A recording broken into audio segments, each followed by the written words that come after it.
ओम श्री गुरु शरणम श्री गुरु चरण कमलेभ्यो नमः। गजाननं भूतगणादिसेवितं कपित्थजम्बो फलचारुभक्षणम् उमासुतं शोकविनाशकारकं नमामि विघ्नेश्वर पादपंकजम्। प्रिय भक्तगणों, देखिए आज हम एक प्रसंग के ऊपर चर्चा करेंगे कि होनी बलवान होती है। तो ये सही है कि होनी बलवान है? होनी तो होकर रहे, अनहोनी ना होए, एक जो कहावतें हैं। जैसे रामचरितमानस में प्रताप भानु महाराज, जो प्रताप भानु थे, और जो कपट मुनि का जो प्रसंग है उसमें लिखा है कि तुलसी जस भवितव्यता तैसी मिले सहाय, आपुन आवे ताई बे ताई तहाँ ले जाए। तो इसका कि होनी बड़ी बलवान होती है तुलसी। तो तुलसीदास जी ने लिख दिया, ये खुद आती नहीं है, उस व्यक्ति को वहाँ पर लेकर के पहुँच जाती है। तो सज्जनों, आज हम इसी के ऊपर चर्चा करते हैं कि होनी बलवान है। तो इसमें हम महाराज परीक्षित और इनके जो पुत्र जन्मेजय और महर्षि वेदव्यास जी के द्वारा जो प्रसंग है, इसके ऊपर आज हम इस टॉपिक पर चर्चा करते हैं। देखिए होनी के ऊपर कि होनी किस प्रकार बलवान होती है, आप जरा इस पूरे दृष्टांत को बड़े तरीके से सुनिए कि नगर के एक प्रसिद्ध धनपति जिसे कहें या कुबेर भंडारी कहें या सेठ कहें, महाजन जिसे कहते हैं, एक मायादास नाम के जो है, और अपनी जो है माया में डूबे रहते थे। उनका कोई काम नहीं था, 24 घंटा माया के फेर में रहते थे।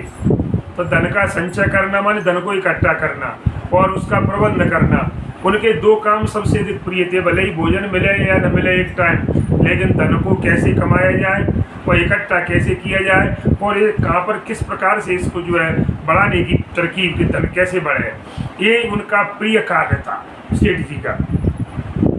तो एक समय की बात है कि नारद जी महाराज राम रस वीणा बजाते हुए और हरि गुण गाते हुए और चले आए। आकर के महाराज और श्री सेठ के पास में जो है मायादास के पास में आकर के खड़े हुए। तो सेठ जी ने जैसे ही देखा सज्जनों के नारद जी आए हैं, तो उनको देखा और तुरंत ही उनके पैरों में पड़ गए और पड़ करके उनको दंडवत प्रणाम किया। और दंडवत प्रणाम किया तो नारद जी ने जो है और परमात्मा की दृष्टि से, नारायण की दृष्टि से, क्योंकि श्रीमन नारायण उनका एक मूल मंत्र था, और कह करके श्रीमन नारायण और आशीर्वाद दिया और कहने लगे कि सेठ जी बताइए मायादास, आप कैसी और कुशल क्षम तो है। सेठ जी कहने लगे, देखिए सज्जनों की दुकान कुछ अलग सी थी, तो वे चश्मा उठाए। मैंने उनको ऐसा लगा कि क्या देखा तो चश्मा लगा करके वो अपना हिसाब किताब देख रहे। सेठ जी ने उन्हें मुनि तब जा करके और उनको आसन पर बिठाया और नारायण हरि कहकर नारद जी ने आसन पर बैठ गए। देखिए हमें कोई भी अपने घर पर कहीं भी कोई व्यक्ति आता है, अतिथि कहे, संत कहे, महात्मा कहे, कोई कहे, तो सबसे पहले हमारा धर्म बनता है उसका वंदन करके, जय श्री राम जय श्री राम मैंने कुछ भी बोल करके उनके लिए आसन दे करके उन्हें यथा स्थान उसे बिठाना चाहिए। तो नारद जी को आसन पर बिठाया और नारद जी ने कहा कि मायादास आप बताइए आप कैसे हो। तो देखिए सज्जनों, सेठ जी कहने लगे कि फिर से उनके चरणों में पहले एक बार तो पहले चरण में गिर दंडवत किया, और दोबारा से जब पूछा तो फिर चरणों में गिर करके क्या कह रहे थे, महाराज वैसे सब कुशल है। तो नारद जी ने कहा मतलब अब तो मायादास कहने लगे बैकुंठ चलने को तैयार हो जाओ। नारद जी बोले कि अब तो मायादास बहुत पैसा कमा लिया, अब तो बैकुंठ की तैयारी कर लो, जाओ, यहाँ तो तुमने बहुत माया इकट्ठी कर ली, चलो अब देख लो इस पृथ्वी लोक में भी तुमने ये सुख भोग लिया, अब जाकर के स्वर्ग लोक का भी सुख को प्राप्त कर लो, कैसा है क्या है, जैसे नारद जी उससे कहने लगे। तो देखिए उसी समय जब बात आई स्वर्ग की, तब जाकर के मायादास बेचारा भारी और दांतों को बेचारा गिड़गड़ा करके क्या कह रहा, हाथ गिड़गड़ाते, हे महाराज मैं तो आपका चरण सेवक हूँ, चलूँगा जरूर, पर एक बात बता, किसी कारण से चलने में विलम्ब अवश्य है। अभी मुझको थोड़ा टाइम लगेगा चलने में। आप कह रहे हैं तो मैं चलूँगा, लेकिन मुझको अभी थोड़ा सा एक काम करना है। चलूँगा निश्चित। एक थोड़ी सी बात है कि अभी एक लड़का है जरा किशोरी लाल आ जाएगा और वो बाहर गया हुआ है, और मैं उसको अपने दुकान का सब और ज़मीन जायदाद का सब हिसाब किताब समझा दूंगा, किससे क्या लेना है, किसको क्या देना है। तो नहीं तो फिर क्या होगा। तब देखिए सज्जनों, सेठ कहने लगा कि देखो बाहर गया हुआ है और वो आज आ जाएगा महाराज। तो नारद जी बड़े मुस्कराए उसकी बात को सुन करके, मायादास की बात को सुन करके। अरे भाई, क्या तुम इसी प्रकार टाल मटोल करते रहोगे मेरी बात का है? अरे समय जे एक एक क्षण है।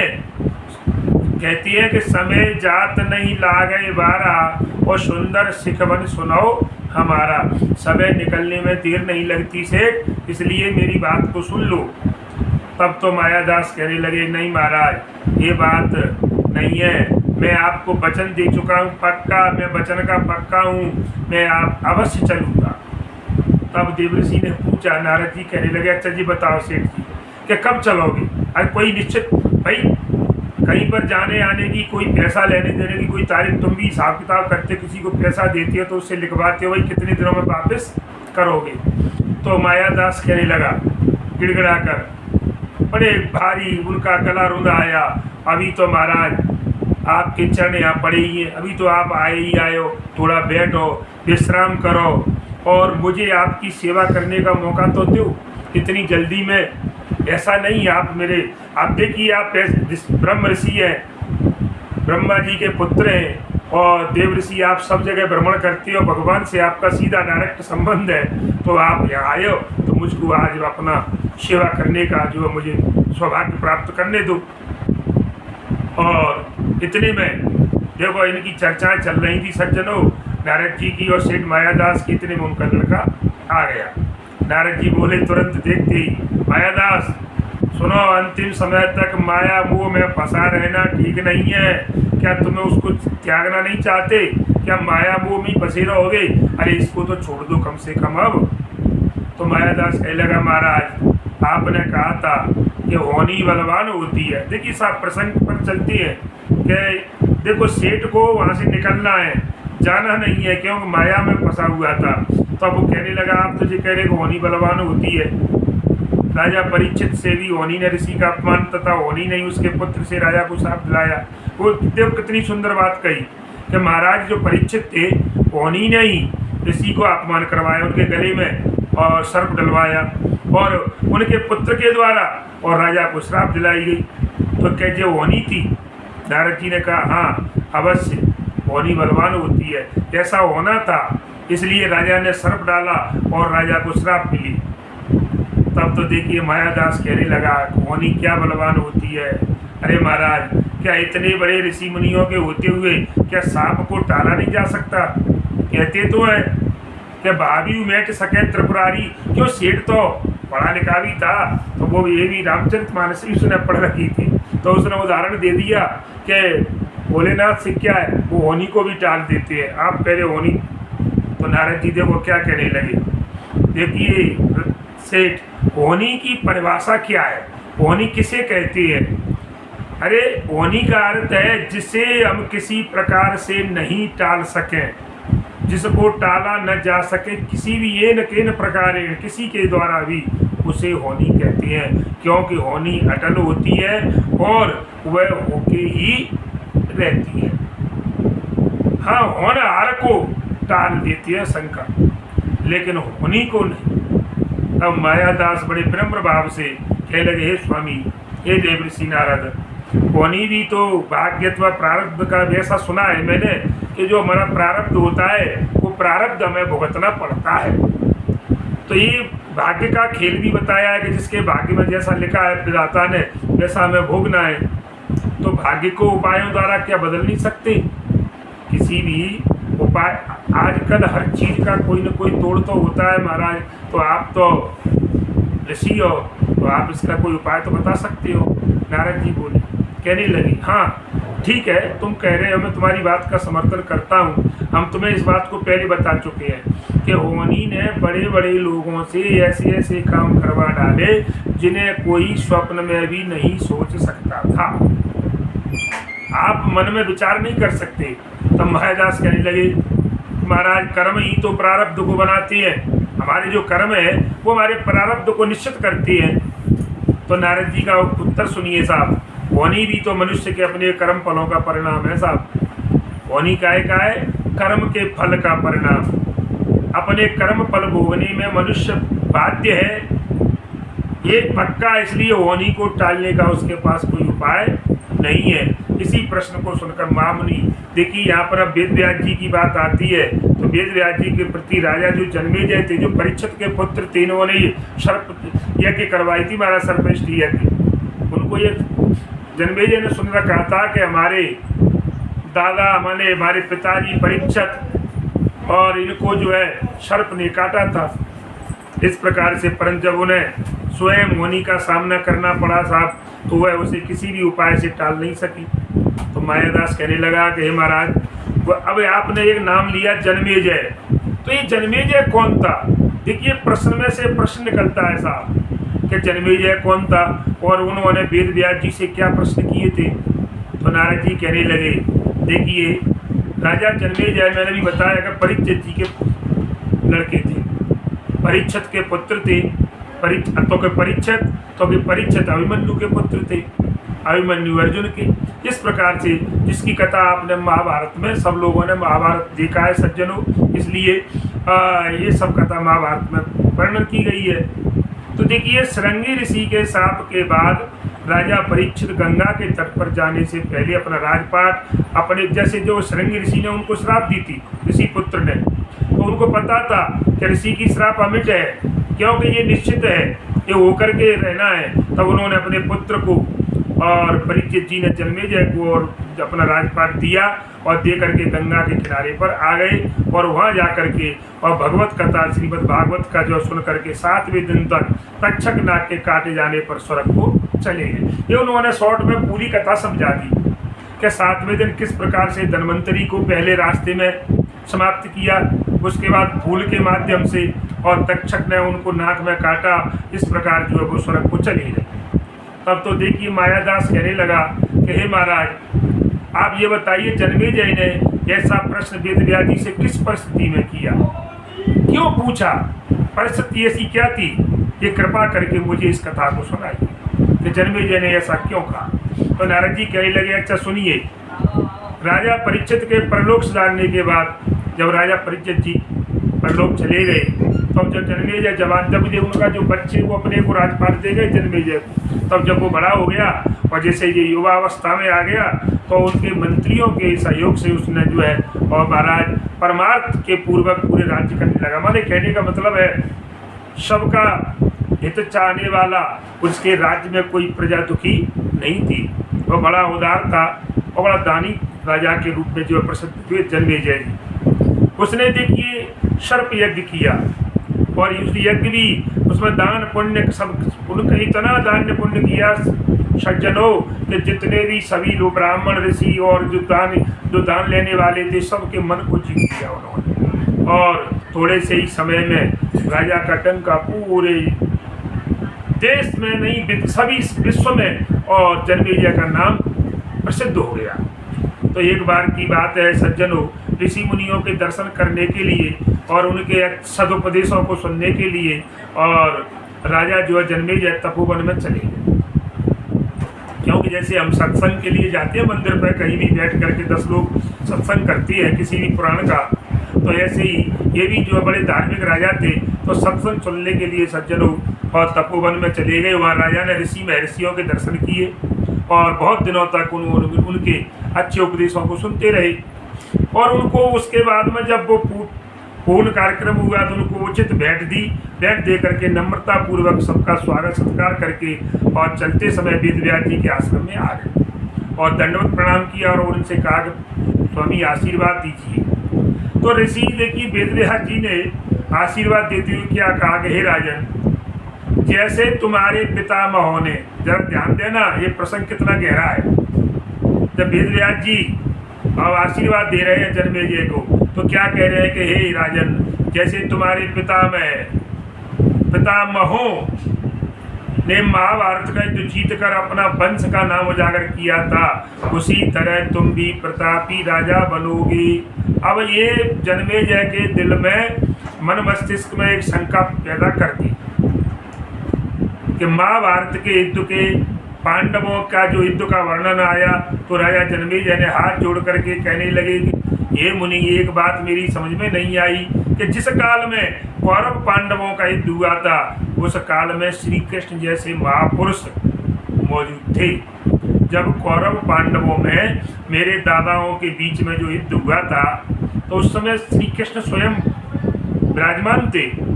तो एक बात बताइए, इनके अलावा देखिए भीष्म पितामह जो गंगा पुत्र के नाम से जाने जाते हैं, और गुरु द्रोणाचार्य जिनका डंका बजता था जो है धनुष विद्या में, कृपाचार्य, और ऐसे ऐसे आदरणीय सभी लोग यहाँ पर मौजूद थे। लेकिन एक बात बताइए, मेरी समझ में नहीं आई। व्यास जी से पूछ रहे हैं कि इतने लोगों के उपस्थित होते हुए, स्वयं द्वारकाधीश के रहते हुए, और भाई भाइयों के बीच में इतना झगड़ा हो गया कि बर्बाद नष्ट भ्रष्ट हो गए। क्या अगर ये चाहते सब लोग, जो विद्वान थे सब लोग समझ करके आपस में, क्या भाई भाई में संधि नहीं करवा सकते थे? इनमें बैठ करके बातचीत करके राजीनामा करवा लेते, उनको समझाया जा सकता था। भाइयों के अति साधारण कलह के आधार पर महाभारत जैसा एक महायुद्ध हुआ, ये बड़ी गलत घटना है जिसने संसार के प्रसिद्ध नामी योद्धाओं को मिटा दिया। ऐसे इस योद्धा उसमें मारे गए साहब नामी, और कई वंशों का तो यहाँ तक है, बताते हैं कि उसमें बताया है कि नामो निशान तक मिटा दिया गया। प्रदेश के बड़े बड़े प्रदेश थे वे उजड़ गए, कई राज्य उलट पलट हो गए, परंतु इन महापुरुषों ने इन दो भाइयों के कलह को नहीं मिटा पाया। कौरव पांडव दो भाई थे, इनके कलह को आपस में मिटा नहीं पाए। देखिए महाराज, ये साम्राज्य का जो बंटवारा कर देते आपस में, तो ये खून खराबा नहीं होता और इतना महाविनाश नहीं होता। तब देखिए सज्जनों, जन्मेजय के ऐसे तर्कपूर्ण विचारों को सुन करके महामुनि वेदव्यास जी हंसने लगे और कहने लगे, हे पुत्र, अभी तुम नादान हो, छोटे हो, ये सब होनी का खेल है भैया, ये किसी के बस की बात नहीं है। ये सब होनी का खेल है, जो हो रहा है वो भी होनी का ही तांडव है, और इसमें भला कोई क्या कर सकता है? जो होना था सो हो गया। जन्मेजय ने जब प्रार्थना की, कहने लगे, प्रभु आप मेरे अपराध को तो क्षमा करो, मैं जो आपसे इतनी बार बातचीत कर रहा हूँ, लेकिन एक बात बताइए कि जो भी भूतकाल में हुआ, क्या ये सब होनी ने किया था? क्या होनी इतनी बड़ी प्रबल है? परंतु यदि सब महापुरुष मिलकर के अगर प्रयास करते, तो क्या इस संहार को रोक नहीं सकते थे? तब देखिए वेदव्यास जी कहने लगे, हे राजन, तुम भूलते हो, होनी को टाल सकना किसी के बस की बात नहीं है। तुम क्या समझ रहे हो कि उस समय हम लोगों ने क्या कुछ उपाय नहीं किया होगा? क्या हम नहीं चाहते थे कि भाई भाई मिलकर के रहें और इस विनाश को रोकें? हमने सब किया, इसके लिए बहुत प्रयत्न किए गए, परंतु होनी के आगे किसी का बस। अरे और तो और क्या, हमारी तो बात छोड़िए, स्वयं द्वारकाधीश श्री कृष्ण और संधि पत्र लेकर के और पहुंचे थे दुर्योधन के पास, लेकिन पता है उसने 5 गांव तक बात आई कि 5 गांव 5 भाइयों के लिए दे दो, पूरा राज्य संभालो। लेकिन दुर्योधन ने यहाँ तक कह दिया कि सुई अग्र नहीं देव नरेश, कि जहाँ पर एक सुई, जितनी पृथ्वी पर सुई की नोक रहती है उतनी जमीन नहीं दूंगा। तो अब जी क्या है, समझाने का बहुत प्रयास किया गया, लेकिन नहीं, क्योंकि होनी थी, इसलिए हमारा कोई प्रयास सफल नहीं हो पाया और महाभारत युद्ध तैयार हो गया इस प्रकार से। लेकिन महाराज, अब जिसके मन में कोई बात जमी हो, जन्मेजय की बुद्धि ने तो इसे मानने से इनकार कर दिया कि नहीं, मैं इस बात को नहीं मानता। महाराज हट पे अड़ गया, जन्मेजय जी अड़े रहे कि नहीं, इसी से कह रहे हैं कि मैं इस बात को नहीं मानता। होनी को हाँ युक्ति पूर्वक बुद्धि के बल से और उसको टाला जा सकता है, ये बिल्कुल पक्का है, निश्चित है सज्जनों। तब वेद व्यास जी कह रहे हैं कि हे राजन सुनिए, यदि ऐसा तुम्हें लगता है, विश्वास है कि होनी को बदलने में मनुष्य सक्षम है, मनुष्य चाहे तो उसको बदल सकता है, तो एक काम करो, अपने बुद्धि बल की परीक्षा कर लो। चलो ठीक है, आपको एक टेस्ट करवाए देती है। होनी के आगे तुम कुछ भी नहीं कर सकोगे और होनी तो होकर रहेगी। तो कहते हो होनी होकर के रहती है, लेकिन अनहोनी नहीं होती। तो जन्मेजय कहने लगे, हे महाराज, मैं आपका अभिप्राय नहीं समझ सका, आप क्या कहना चाहते हैं मुझसे। तब व्यास जी कहने लगे, हे राजन, तुम पर भी ये घटना घटने वाली है। देखिए अब जी होता है ऋषि मुनियों के तपस्या का प्रभाव, उन्होंने देखा उनको जो है उनके जीवन में क्या घटने वाली है। तो कहने लगे, हे राजन, तुम होनी की बात कर रहे हो, मैं देख रहा हूँ कि तुम्हारे जीवन में भी ये घटना घटने वाली है, लेकिन इसलिए मैं आज तुमको पहले ही सचेत करा देता हूँ, यदि होनी से तुम बच सको तो बच लो। तो कहीं पूछने लगे जन्मेजय जी कि बोलो ऋषिवर, क्या होनी है, बताओ, मैं विचार करूँगा। तो कहीं आज से ठीक 5 वर्ष के बाद तुम गर्मियों में शिकार खेलने जंगल में जाओगे, जरा ध्यान देना। और हम तुमको कह रहे हैं कि तुम उस दिन शिकार खेलने मत जाना, मैं कह रहा हूं कि मत जाना, लेकिन तुम जाओगे, ये पक्का है, क्यों होनी है, और तुम जाओगे। अच्छा, लेकिन उसके बाद में अगर तुम चले भी जाओ, वैसे तो जाना नहीं चाहिए, चले भी जाओ ना, तो वहां पर एक काले रंग के घोड़े पर तुम बैठ करके शिकार खेलने मत जाना। मैं कह रहा हूँ, लेकिन राजन मैं कह रहा हूँ कि काले घोड़े पर बैठ कर मत जाना, लेकिन मैं ये निश्चित है कि तुम घोड़े पर उसी काले पर ही बैठ करके जाओगे, उस दिन ऐसा समय बनेगा। और उसके बाद में तीसरी बात मैं कह रहा हूँ कि अगर काला घोड़े पे भी अगर तुम बैठ के जाओगे तो लेकिन दक्षिण दिशा की तरफ शिकार खेलने मत जाना। लेकिन राजन मैं कह रहा हूँ कि तुम दक्षिण दिशा में भी पहुँचोगे। चलो ठीक है, दक्षिण में भी चले जाए ना, तो समुद्र के किनारे मत जाना जी, मैं कह रहा हूँ, क्योंकि होनी तुम्हारी है, लेकर के पहुँचेगी और तुम वहाँ लेकिन जरूर जाओगे समुद्र के किनारे। और ये राजन, अगर तुम समुद्र के किनारे पहुँच भी जाओ ना, तो वहाँ पर तुमको ये समुद्र के किनारे की सुंदरी मिलेगी, सुंदर एक नव यौवना स्त्री, वो उस पर मुक्त होकर के तुम उसको अपने साथ मत लाना। हाँ, इतना मत करना कि तुम उसको अपने साथ ले आओ, परंतु तुम उस पर जो है मुक्त होकर अपने साथ अवश्य लाओगी, मैं कह रहा हूँ, क्योंकि जो होनी है तुम उसको लाओगे। और यदि तुम इस स्त्री को भी ले आओ ना, तो उससे विवाह मत करना जी, मैं कह रहा हूँ, तो उसके साथ शादी मत करना, उसे पटरानी मत बनाना। यदि पटरानी तुमने बना भी ली तो कहना, उसके कहने पर तुम ये कि यज्ञ मत करना अपने राज्य में। और यदि यज्ञ इतने पर भी होनी है, यज्ञ तो होगी तो तुम उसमें युवा पंडित जो जवान है, युवावस्था के जो पंडित हैं उनको मत बुलवाना, वृद्ध जो पंडित है 60 वर्ष से ऊपर उम्र है ऐसे लोगों को बुलवाना। और हे राजन, यदि बुलवा भी लो तुम युवा पंडितों को, तो रानी के कहने पर उन्हें प्राण दंड मत देना। परंतु ये सब तुम अवश्य करोगे, मैंने इतनी बातें बताई, क्योंकि होनी ने तुमसे ही कराना है, ये सब काम होनी तुमसे करवाएगी। अब ये आज से 5 साल की बात बता रहा हूँ, अब तुम पे क्या उपाय है इसका, तुम रोक लो। मैंने तुमको बता दिया कि अगर तुम होनी को टाल सकते हो तो तुम इसका प्रयास कर लेना। इस प्रकार से वेद व्यास जी ने और जन्मेजय के सामने साफ पूरी उनकी होनी। इसीलिए देखिए सज्जनों, राजा ने कहा, ठीक है महाराज, मैंने आपकी सब बातों को सुन लिया और अब मैं इन बातों को बिल्कुल नहीं होने दूंगा। पहली बात तो जी, मैं शिकार खेलने जाऊंगा ही नहीं। तो व्यास जी कहने लगे, तुम्हारा कथन सब झूठ है राजन। जब तुम सखी के कहने से 16 ब्राह्मणों की हत्या करोगे ना, मुझको पता है, दिख रहा है तुम्हारी होनी क्या होगी, कि जब अपनी वो सखियों के कहने से 16 ब्राह्मणों की हत्या करोगे तो तुमको ब्रह्म हत्या लगेगी, और जिसके कारण तुम्हारे शरीर पर भयंकर कोढ़ हो जाएगा। जी मैं आज ही बता रहा हूँ, जाते कहते हो होनी, मैं आज बता रहा हूँ कि तुम्हारे शरीर में कोढ़ हो जाएगा और तुम्हारी मृत्यु भी इसी कोढ़ से होगी। यदि तुम अपनी प्राण रक्षा का कोई उपाय कर सकते हो तो राजन, आज से तुम्हारे लिए बहुत समय है, तुम इसका उपाय कर लो। महाराज देखिए श्रीमान, कि व्यास जी की बात को सुनकर के राजा का कंठ सूख गया। हाँ, आखिर क्योंकि आखिर महर्षि वेद व्यास,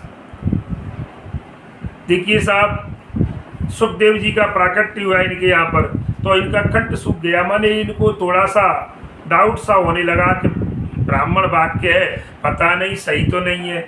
लेकिन जब मुनि के आश्रम से लौटते समय उन्होंने निश्चय कर लिया, जब वहाँ से आए वेद व्यास जी के यहाँ से, तो उन्होंने ये फैसला कर लिया कि अब मैं कभी शिकार को नहीं जाऊँगा, क्योंकि अगर शिकार को जाऊँगा ही नहीं तो ये दुर्घटना कभी घटेगी नहीं, और न घटेगी तो हम होनी चल जाएगी। इस प्रकार से जब नारद जी इस कथा को सुना रहे थे तो महाराज को सेठ मायादास बोला कि महाराज फिर क्या हुआ आगे, अब आगे की कथा सुनाओ। तब राजा ने मुनि की बात सुन करके अपनी रक्षा की या न की, क्या होनी को टाला? तो नारद जी कहने लगे, सज्जनों आप भी बड़ी तल्लीनता से सुनना, लेकिन बीच में मैं आपसे एक अनुरोध करना चाहता हूँ कि हमारा जो चैनल है गिरिराज मुदगल के नाम से, और उसको आप चैनल को सब्सक्राइब करें और बेल आइकन जरूर दबाएं, लाइक करते रहें और अधिक से अधिक लोगों को प्रेषित करें। मैं आपको आज एक सुंदर होनी के ऊपर जो बड़ी सुंदर प्रसंग, अच्छा प्रसंग है, कथा है, मैं आपके प्रति वर्णन कर रहा हूँ। इसी प्रकार आपको नए नए और वीडियो आगे मिलते रहेंगे। तो नारद जी से बोले कि होनी के आगे राजा की बुद्धि और चतुराई क्या विवश होकर रह गई, मजबूर हो गई।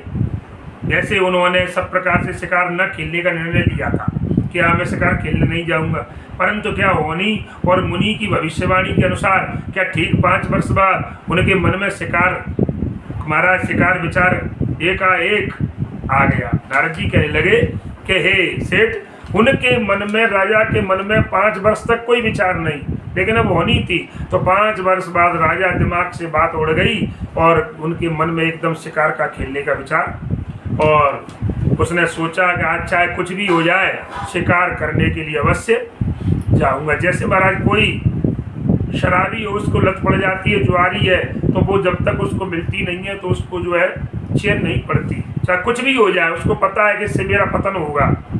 वैसे उनने जो बताई थी वही महीने की तिथि थी, जिसको महामुनि ने जो पहले बता दिया था वेद व्यास जी ने, राजा ने उस दिन तुम्हारा जी काम होगा।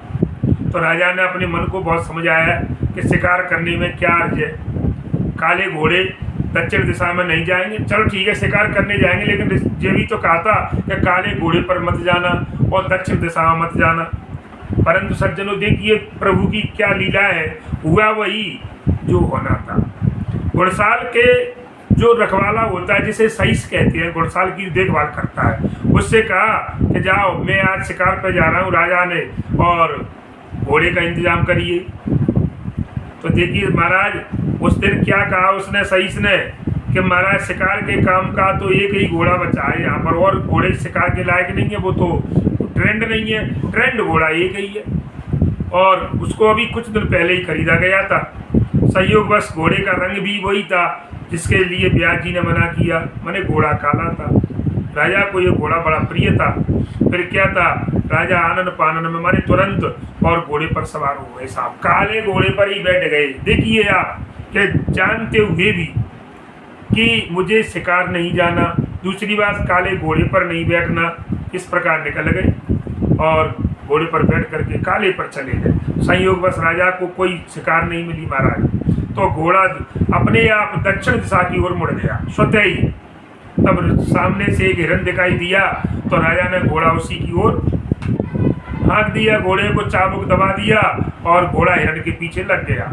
दौड़ते दौड़ते साहब घोड़ा और समुद्र के किनारे, वो वेद व्यास जी ने वो मना किया था, राजन अगर तुम चले भी जाओ, ऐसा भी हो जाए घोड़ा भी काले पर चले जाए, पर दक्षिण दिशा में भी चले जाएं, तो समुद्र पर मत जाना, समुद्र पर जाएं तो सुंदर स्त्री पर, लड़की पर मोहित मत होना।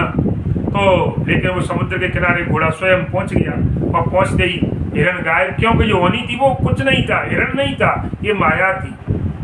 किंतु अब जीती जागती होनी, अब वो वाली प्रलय उनके सामने दिखाई देने लगी। अब राजा की समझ में आई बात, तो स्वर्ग लोक की अप्सराओं को लज्जित करने वाली महाराज मेनका है, रंबा है, स्वर्ग लोक में जो रहती हैं, ऐसी अप्सराओं को मात करने वाली, उनको लज्जित करने वाली एक युवती समुद्र के किनारे बैठी उनकी तरंगों को निहार रही थी। समुद्र दोनों के नेत्रों का आदान प्रदान हुआ महाराज, और राजा उस पर बड़ा मुग्ध हो गया।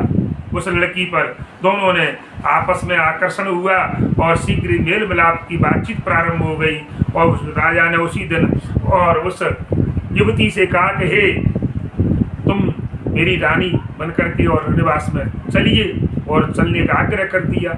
तो सुंदरी भी तो साहब उसी प्रतीक्षा में बैठी हुई थी। और जिस प्रकार से सज्जनों को नारद जी का प्रसंग आता है कि नारद जी को जब अभिमान हो गया था तो भगवान ने स्वयं और राजा शीलनिधि के रूप में वहां पर वो स्वयंवर रचवाया था। तो इसी प्रकार वही तमाशा यहाँ पर परमात्मा ने, वो तो होता है होनी का। तो राजा ने उसे अपने घोड़े पर बिठाया, महाराज पीछे, और बिठा करके राजभवन में चल दिए। और यहाँ पर आए, अब वो शिकार की बिल्कुल बात भूल गई। राजभवन में आकर के वो उस युवती को ला करके रणवास में उसको कहा कि तुम रणवास में पधारिए। तो युवती ने राजा को अपने बस में देख करके जब देखा उसने कि राजा मेरे पूर्ण बस में है, जैसे दशरथ जी की तरह जब वरदान मांगे थे महाराज, पूरी तरह शपथ खिला करके, तब यदि तुम मुझ जैसी अपनी पटरानी मुझे बना लोगे तो मैं, हाँ ठीक है, मैं आपके महल में चलूंगी। उसने ये शर्त रख दी, अन्यथा मैं महल में नहीं जाऊंगी। तो राजा ने, देखिए सुना रहे हैं वो नारद जी के सेठ, राजा ने उसे वचन दिया कि तुम्हें महल की पटरानी बनाऊंगा, तुम चलो तो सही। तो राजा को जब उसने देखा कि मेरे बस में हो चुका है सज्जनों, तो उसने कोरे वचनों का क्या भरोसा, लेकिन पहले एक काम करो। अच्छा राजन, ठीक है, मैं तुम्हारी बात मानती हूँ, मैं तब जाऊंगी, लेकिन तुम्हें एक यज्ञ करवाइए। वो सज्जनों ने कि यज्ञ की मना किया था, तो यज्ञ करो, ब्राह्मणों को बुलाओ, वेद मंत्रों के साथ में उच्चारण करवाइए और मेरा ब्याह, तब विवाह होगा, तभी मैं तुम्हारी पत्नी बन सकूंगी, अन्यथा जहाँ से आई वहीं अभी लौट जाऊंगी। इस प्रकार से उसने अपनी शर्त।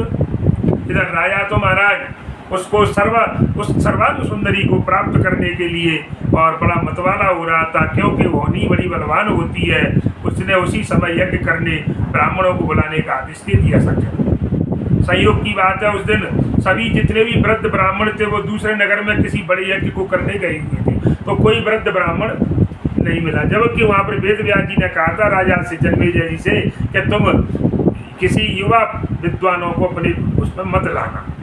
लेकिन अब जब वृद्ध ब्राह्मण नहीं मिले तो किससे करवा, यज्ञ तो करवा नहीं। तब जाकर के उनकी जो पत्नियां और युवा बेटे थे, राजा ने मंत्री से कहा महाराज 4 दिन ठहर जाइए, ब्राह्मण लोग आ जाएंगे, तब हम यज्ञ कर लेंगे अपन। लेकिन नहीं, राजा तो उन्हीं के बस में था, इसलिए उसने राजा रानी को शीघ्र महल में लाना चाहता था कि अभी तुरंत जानी है। तो राजा ने कहा नहीं, ऐसा करिए, अगर वो उनके पिताश्री दादा नहीं है, वृद्ध नहीं है, तो चलो युवा पंडितों को बुलवा करके आप लाइए और यज्ञ को शुरू करवाइए। तो सज्जनों देखिए, जितनी बातें जो महर्षि वेद व्यास जी ने बताई कि शिकार खेलने मत जाना, दक्षिण दिशा में मत जाना, काले घोड़े पर मत बैठना, और समुद्र के किनारे मत जाना, फिर अगर सुंदरी मिलती है तो उससे वार्तालाप मत करना, उसको घर मत लाना, घर ले भी जाओ तो शादी मत करना, शादी भी करें तो यज्ञ मत करना, और यज्ञ भी करें तो युवा विद्वानों को आप मत बुलाना, नहीं तो आपके शरीर में कुष्ठ रोग हो जाएगा, उसी कुष्ठ से आपकी मृत्यु। तो सज्जनों ये पूरे काम हो चुके, इसलिए और मजबूरी बस जब वृद्ध ब्राह्मण नहीं मिले तो छोटी उम्र के जो जिसे अल्पायु कहे ऐसे ब्राह्मण कुमारों को वहाँ पर बुलवा करके यज्ञ आरंभ करना शुरू कर दिया। और सज्जनों के वेद मंत्रों का ठीक प्रकार से उच्चारण करना नहीं जानते, अभी बच्चे थे, सीख रहे थे अपने पिताओं से दादाओं से, तो अभी शुद्ध मंत्रों का उच्चारण करना वो जानते नहीं थे। इसलिए देखिए, तभी तो कहती है कि हमें कोई भी अनुष्ठान करवाना है तो जैसे कहती है कि पानी पियो छान और गुरु बनावे जान। इसलिए सोच समझ करके और किसी योग्य आचार्य जो व्याकरण का जो ज्ञाता हो, शास्त्री, और तभी हमें उससे कोई अनुष्ठान करवाना चाहिए। नहीं तो अगर एक भी उस श्लोक में मंत्र में अक्षर गलत हो जाता है, अशुद्ध हो जाता है महाराज, उसका फल उल्टा हमें करते अच्छे के लिए लेकिन उसका विपरीत फल प्राप्त होता है। तो यहाँ पर अभी ये बच्चे थे, कम उम्र के थे, शुद्ध मंत्र बोलना भी नहीं आता था, और लेकिन उन्होंने यज्ञ करना शुरू कर दिया, परंतु होनी ये सब काम करा रही थी, ये बिल्कुल सत्य है महाराज। इस प्रकार से यज्ञ हुई और यज्ञ के बाद में और जन्मेजय का और उस सुंदरी के साथ विवाह हो गया। रानी स्वयं खुशी खुशी, और 12-1 दिन की बात है, विवाह होने के बाद में ब्राह्मण भोजन होने लगे। ब्राह्मण तो खाएंगे, रानी खुशी खुशी उनको भोजन परस रही थी। ब्राह्मणों के लिए स्वयं रानी भोजन परस रही थी। उसी समय क्या हुआ महाराज, अचानक एक हवा का झोंका आया और उससे रानी की जो ओढ़नी थी, जैसे पल्लू का है सिर पर, और वो साड़ी जो है पल्लू था वो खिसक गया। और जब खिसका तो उसकी जो सुंदरी, वो तो अभी बताया कि इंद्रलोक में अप्सराएं भी उसके समान सुंदर नहीं थी। तो जब जो ब्राह्मण कुमार भोजन कर रहे थे महाराज, तो जब वो उसका ओढ़नी खिसकी ना, तो उसके मुखमंडल की उस आभा को देख करके जोर जोर से हंसने लगे। वो राजकुमार हंसने लग गए कि राजा और रानी का ये अशिष्ट व्यवहार देखकर राजा और रानी दोनों ने उनका ऐसा व्यवहार देखा कि जी मेरी पत्नी को देख करके हंस रहे हैं, तो उन पर सहन नहीं हुआ। राजा बड़े क्रोधित हुए और रानी के कहने पर उस कामांध राजा ने, महाराज देखिए क्या हुआ, जब उनने ये कही थी कि देवर्षि नारद जी सुना रहे हैं कि देख भाई सेठ, वेदव्यास जी ने ये कहा था कि अगर ब्राह्मणों को ले भी आए लेकिन उनको मारना मत। लेकिन महाराज उसी समय राजा उस रानी के और काम के वशीभूत इतना हो रहा था कि उसके कहने पर उसी क्षण और तलवार से उन 16 ब्राह्मण कुमारों के सर धड़ से अलग कर दिए। 16 ब्राह्मणों को मार दिया, क्योंकि होनी ने अपना कौतुक पूरा कर दिया। होनी ने अपनी पूरी दिखा दी कि हम देखिए ये निश्चित है, जिस समय, जिस घड़ी, जिस क्षण घटना है उसको, और जिस जगह पर। तभी तो मैंने पहले बताया कि रामचरितमानस में भी तो लिख दिया तुलसीदास जी ने कि तुलसीदास जी कहते हैं कि तुलसी जैसा भवितव्यता, जैसी मिले उसको सहायता मिल जाती है, और आप नहीं आती तो उस व्यक्ति को वहीं पर लेकर के पहुंच। तो देखिए हमारा रानी तो राजा को मिल गई ये पक्की बात है, लेकिन ब्रह्म हत्या लग गई किसको? राजा को। तो राजा को जब ब्रह्म हत्या लग गई, उसके पाप से राजा के शरीर में कोढ़ पैदा हो गया।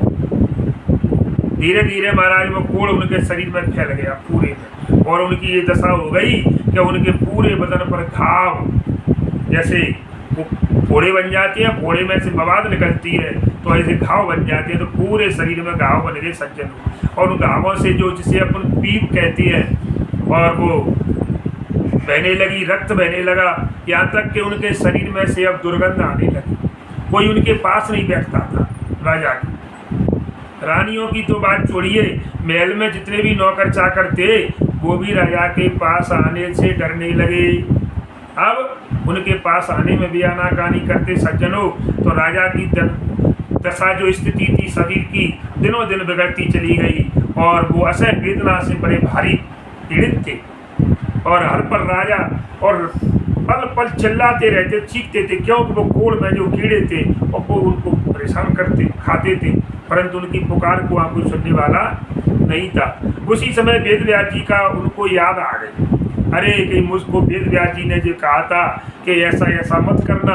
पूरी उनको वो पूरी स्टोरी थी उनके एकदम दिमाग में रील घूम गई साउंड की, और उनकी कई हुई बातें आज उनके मानस पटल पर घूमने लगी कि उनने मना किया था कि ऐसा मत करना, क्योंकि होनी बड़ी प्रबल है, होनी तो होकर के रहती है। तो आज उनकी सभी बातें सत्य हुई। तो उसने अपने मंत्रियों से परामर्श किया महाराज, और पालकी पर सवार होकर के मुनि के आश्रम में पहुंच गए। जब देखिए उन्होंने सब पूरी बातें अपने मंत्रियों को बताई, मंत्रियों ने बैठ करके उनके साथ विचार विमर्श किया, और पालकी मंगाकर राजा पालकी में बैठे और वहाँ पर वेदव्यास जी के आश्रम पर पहुँच गए। और वहाँ जाकर के महाराज महर्षि वेदव्यास जी के चरणों में गिरे, प्रणाम किया दंडवत, और बड़े दीनहीन भाव से, करुण भाव से, और उनकी प्रार्थना की, हे स्वामी, हे भगवान, आपका कथन एक एक अक्षर से सत्य है, वह ये प्रमाणित हुआ, और इसके साथ ही होनी ने भी अपना काम करके दिखा दिया। अब मैं भयंकर रोग से जो आपने बताया था कि कोढ़ रोग होगा, वैसे पीड़ित हूँ, मेरी दीन दशा पर दया कीजिए आप, और इस रोग से छूटने का कोई उपाय बताइए। क्योंकि मान पुरुष जो होते हैं काय के लिए होते हैं, ये दूसरों के परोपकार के लिए जन्म लेते हैं। जैसे आम अपने फलों को खुद नहीं खाता, दूसरों के लिए फलता है, नदियाँ अपना जल खुद नहीं पीती दूसरों के लिए, उसी प्रकार जो परोपकारी व्यक्ति होते हैं वो अपने जीवन के लिए कुछ नहीं करते, वो दूसरों के लिए और कार्य करते हैं, तभी तो उनको परोपकारी कहा जाता है। महान पुरुष वैसे थोड़ी बन जाते हैं। इसलिए महाराज आप मेरे ऊपर कृपा कीजिए। राजा की देखिए सज्जनों, नारद जी कहने लगे कि हे सेठ, नारद राजा की ऐसी इस भारी शोचनीय दशा को देख करके, और ऋषियों का मन तो कोमल होता है, क्योंकि कितना कोमल होता है कि नवनीत संत हृदय नवनीत समाना, संतों का हृदय तो एक नौनी घी के निज अपने निज प्रताप द्रव्य नवनीता, कि इनको गर्मी की जरूरत नहीं है दूसरी की, ये खुद की उससे ही पिघल जाती है। इसलिए महाराज द्रवित हो गई और उन्होंने उसका उपाय बताया कि राजन उपाय तो है लेकिन उसका आचरण नहीं कर पाओगे तुम, क्योंकि अब भी तुम पर एक होने की छाया बाकी है, अभी कुछ और भी होना है। तो महाराज वो कुछ तुम करने नहीं देगी राजन। तो राजा के बड़े विनय अनुनय विनय करने पर व्यास जी ने कहा, किस भयंकर रोग से मुक्त होने का मैं तुमको एक उपाय बताता हूँ। तुम हमारे एक शिष्य हैं जिसका नाम है वैशंपायन, उनसे अपने पूर्वजों की कथा अर्थात जो महाभारत की कथा है उसका श्रवण करिए। आप उनका इतिहास सुनिए कि महाभारत कैसे हुआ था, और जो प्रसंग तुम्हें सुनाया जाए लेकिन उसमें शंका मत करना। सज्जनों, कोई बात आएगी परिचित जी जैसी, शंका मत करना, उसको सत्य मानते हुए सुनते रहना और विश्वास करते रहना। एक एक प्रसंग को सुनते सुनते तुम्हारे शरीर का एक एक अंग और रोग से मुक्त होता चला जाए। जैसे जैसे एक प्रसंग पूरा होगा आपका एक अंग सही हो जाएगा। और सुनिए, जहाँ तक तुमने किसी प्रसंग को अगर कपोल कल्पित मान लिया, कपोल कल्पित का मतलब क्या आपने कह दिया कि ये तो बिल्कुल बनावटी या ढोंग है, तो शरीर के उसी अंग पर कूड़ों का प्रभाव रह जाएगा, फिर मुझसे मत कहना। इसलिए हे राजन स्मरण रहे कि किसी भी शंका पर बहस मत करना। अगर तुम्हें कोई शंका होती है तो उस पर तुम बहस मत करना, और नहीं तो कहती है पछताना पड़ेगा। अपने कथन को समाप्त करते हुए और उस समय महाराज मुनि ने कहा कि हम देख रहे हैं कि होनी कुछ और ही करना चाहती है, हमारे सूचित करने के बाद भी तुम उस महाभारत की किसी न किसी घटना पर एक घटना पर शंका निश्चित करोगे। अब ये देखिए खुद कह रहे हैं और तुमको कोड़ से छुटकारा नहीं मिलेगा। तो सज्जनों, कथा में कहती है मन लगाकर कथा को श्रवण करना चाहिए। नारद जी कहने लगे कि हे मायादास, तुम देख रहे हो वो होनी कितनी प्रबल होती है। वही हुआ जो होना था। महाभारत की कथा सुनाते हुए वेदव्यास जी के कहे हुए बात के राजा सहन नहीं कर सका। हाँ, उनने कथा सुनाते गए लेकिन राजा पर सहन, अब उसे अत्यंत आश्चर्य हो रहा था कि उन्हें एक स्थल पर टोक दिया, एक जगह उन्हें टोक दिया। जब वो कथा सुनाई जा रही थी तो जब मुनि वैशंपायन जी जो है और वर्णन कर रहे थे भीमसेन जी के बल का, तो इतना बल उतना बखान किया उन्होंने, और जन्मेजय सुन रहे थे राजन। तो महाबली भी जब कटिबद्ध होकर रणभूमि में उतरता था ना, तो लिख रहे विशालकाय, परीक्षित जी से कहा था जी स्वयं सुखदेव जी ने कि हाथियों की सूंड को पकड़कर और अपने सर से ऊंचा उठा लिया करते थे, और अपने सिर से ऊंचा उठाकर उनमें आकाश की ओर इस प्रकार से उछाल देते थे कि जैसे बालक और महाराज छोटे से और गुलेल में जो है कंकड़ों को फंसा करके वो फेंक देता है, ऐसे कंकड़ की तरह और घुमा करके आकाश को हाथियों को फेंकते थे भीमसेन। इस पर बड़े मजे की बात बताई गई है यहाँ पर। भीमसेन के द्वारा इस प्रकार उछाले हुए सैकड़ों हाथी, और ये कह रहे हैं ऋषि आज भी इस काल इस समय भी इतने समय बीतने के बाद भी आकाश में और चक्कर काट रहे हैं, घूम रहे हैं और भूमि पर लौट करके नहीं आ रहे, क्योंकि वो पृथ्वी की गुरुत्वाकर्षण शक्ति से ऊपर पहुंच चुकी है। इस प्रसंग को सुन करके देखिए, पहले ही वेदव्यास जी ने कहा था कि शंका मत करना, लेकिन महाराज जब ये बात सुनी तो राजा अपने पर नियंत्रण नहीं रख सके और बड़े जोर से हंसने लगे और कहने लगे वाह खूब, वाह ऋषि हो, जय हो, झूठ बोलो तो आप इतनी बोलो हैं। बड़े ही हे मुनिवर, कपोल कल्पना की भी कोई एक हद होती है, माने झूठ की भी कोई हद होती है, और फिर तो ये हिमालय से भी बड़ी झूठ है। आपने तो हिमालय से भी बड़ी गप मार दी, इसे भला कौन स्वीकार करेगा। कुछ तो परमात्मा का भय कीजिए, कम से कम ऐसी गप तो मत आंकिए जिसे सुनकर के मानव की बुद्धि इसको मानने के लिए तैयार।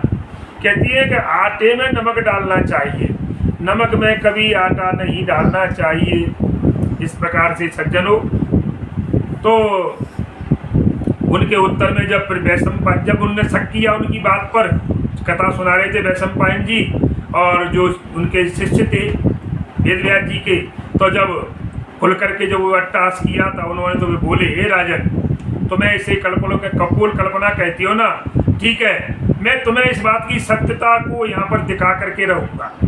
तुम देखना चाहते हो कि जो हाथी तुम्हारे पूर्वजों के द्वारा, भीमसेन के द्वारा और फेंके गए थे, वो हाथी आज वायुमंडल में है। और मैं तुमको इतना कहकर उन्होंने अपना दाहिना हाथ महाराज घुमाया, उठा करके आकाश की ओर कुछ संकेत किया, माने जल भर करके तिलांजलि दी। और महाराज राजा जनमेजय जी देख रहे थे और देखते देखते वो आश्चर्यचकित रह गए। उसी क्षण उनके सामने एक धम्म की ध्वनि के साथ एक बहुत बड़े विशालकाय हाथी उनकी कुटिया के आगे गिरा, ऋषि की कुटिया के आगे गिर गया। तब उस समय ऋषि राजा को संबोधित करते हुए कहने लगे कि हे राजन, देखिए यह है इसका प्रमाण। ऐसे ही एक हाथी नहीं है, अनगिनत हाथी इस वायुमंडल में चक्कर काट रहे हैं, मरे हुए सूखे। लेकिन तुमको शंका हुई थी, इसलिए मैंने इसको और पवन देव को शांत करके यहाँ पर जो इकट्ठा किया। ये बिल्कुल सत्य है, ये तुम्हारे पूर्वजों के द्वारा किए गए कृत्य थे। इतने बलवान थे तुम्हारे पूर्वज महाबली भीम, इनके द्वारा उछाले गए हाथियों में ही ये इनमें से ही एक जो हाथी है जो वायुमंडल में चकराता फिर रहा था। तुम्हारी संतुष्टि के लिए मैंने इसको गिरा दिया है। बोलो अब तो ठीक है कि नहीं है? तो देखिए ये राजन, मुझको बड़े इस कथा को मैं सुना तो रहा हूँ, लेकिन तुम्हारे इस भाव को देख करके मुझे बड़ा दुख हो रहा है। बड़े खेद की बात है कि तुमने प्रथम तो वेदव्यास जी की चेतावनी पर ध्यान नहीं दिया। मेरे गुरु महाराज ने आपको समझाया था कि ऐसा ऐसा मत करना, लेकिन उनकी बात भी नहीं मानी। उसके बाद मेरे यहाँ पहुँचाए, तब भी आपने यहाँ भी गुरु बाबा ने ये कह करके पहुँचाया था कि शंका मत करना किसी बात पर। जब कथा में कोई बात आए, जैसे अतिशयोक्ति वाली बात आती है, जिसे अतिशयोक्ति कहते हैं, जिसे बड़ा चढ़ा करके, उनने यही सोचा कि ये बड़ा चढ़ा करके बोल गए।